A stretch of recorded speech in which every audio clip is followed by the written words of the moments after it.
దేవుని ఎదుట విడిచిపెట్టాలి. అందుకే దైవజనుడు దేవదాసయ్య గారు పాట ద్వారా మనకు తెలియజేశాడు.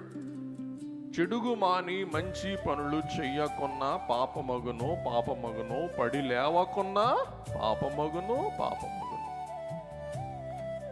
చెడుగు మాని మంచి పనులు చెయ్యకున్నా ఎలాగున్నది? తిననైనా సూటి అయినా నీతి మార్గములో నడుస్తూ ఉన్నామా? నీతి మార్గమున నడుపును నన్ను, నీతి లేని నాకు సునీతిని దయచేయును, స్వనీతిని త్రుంచును. నీతి మార్గమున నడుపును నన్ను. నీతి మార్గము నుండి వై తొలగితే దుర్నీతి మార్గం. పాత్రులమై ఉన్నామా? దేవుని కట్టిన తీర్పుకు మనలో పడుతున్నామా? ప్రార్థన చేసుకుందాం.